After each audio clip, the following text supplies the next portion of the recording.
Now joining us on the news to discuss this is a foreign policy analyst, Bolu Michael-Biyi. He joins us from Abidjan, Ivory Coast. Bolu Michael, you're welcome. Thank you very much for joining us this evening. Let's get started by asking what problems might investigators face when trying to arrest or impeach the impeached president, especially when there are guards and supporters stopping them. Well, I think the first thing, as we would expect, is that the the president's security forces would put in place physical barriers.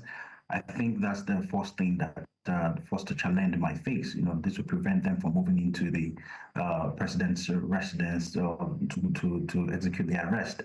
So this would definitely prevent them from going in. And another challenge is the president's supporters, the protesting, near his residence. They outnumber the investigators. The president's security forces as well outnumber the investigators. So even if the president's security forces do not want to, act in a way that would obstruct the arrest, the president's supporters protesting because the outnumbered security forces might act, in such manner. Another thing is the time constraint. They have January 6th to execute the arrest warrant, and as the day draws closer, the investigators would feel much more pressure, to act and do something.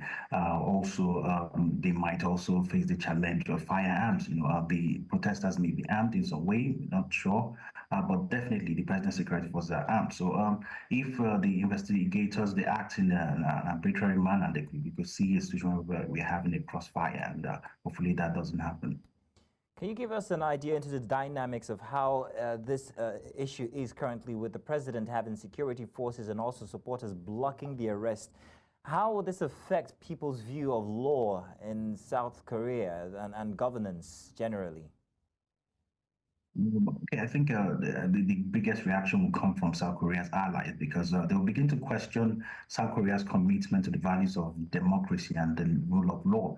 I think people will begin to lose trust in the government. They have this loss of confidence in the capacity of the government to enforce the law, and this situation might embolden, political actors as well as the public to defy legal authority, and this sets a negative precedent for a country like South Korea, which has managed to keep a relatively good reputation in terms of their political stability.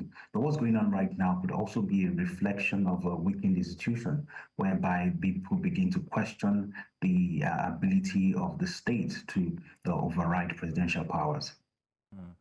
Now, with only 48 hours to arrest President Yoon, what steps do you think investigators should take to get past the security forces and still follow the law at the same time? Well, they have an acting president in place. I think, because he's part of the government, there's not much difference in terms of the status quo, in terms of leadership. But I think a first step would be to ask the acting president to order the president's security forces to stand down and let them, and let the investigators do their job.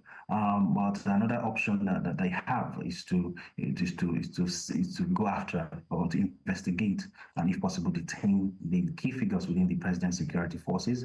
When the head is attacked in any way, to weaken the body. Even the Holy Book said that if the eye be sound, the whole body will be full of life. So it means that if the head is not sound, the whole body will be weakened as well. So whether it's a snake or a mosquito or a human being you want to get rid of, you go for the head and it weakens the body. So if they go for the key figures within the presidential security forces and there's nobody to really give the orders, it will weaken the chain of command. And the third option I think they might want to explore is to actually negotiate with the legal team of the impeached president. He has legitimate fears like life imprisonment and things like that. So if they could give certain assurances, I think the impeached president would himself, turn himself in. Oh, Bolu Michael, not just life imprisonment, there's also the touting of the death penalty. Let's remember that. Do you think this is actually the main reason why he's refusing to cooperate with investigators? And perhaps maybe this is the reason why he's encouraged his supporters to protect him, even though he's under investigation for serious charges. Do you think? I think there are, several factors, multiple factors. I think the fear of the consequences is a major one, fear of the death penalty or life imprisonment. It could also be a political strategy because, when politicians act victim, it gives there's a potential that they will garner the public support, in a way. And if he believes that he has acted in the interest of the country, then if he believes he's innocent, then he would definitely be defiant and not want to lose his position. And another reason might be security concerns. You see, he's not even been arrested yet. There's chaos. What if he now gets arrested? Then that could lead to a major civil unrest. So he might be deciding to not turn himself in just to ensure that the current instability is not worsened. And I think another reason why he might be defiant is because he's exploring the loopholes in the legal system. For example, when the January 6th referendum lapses, it would render it ineffective.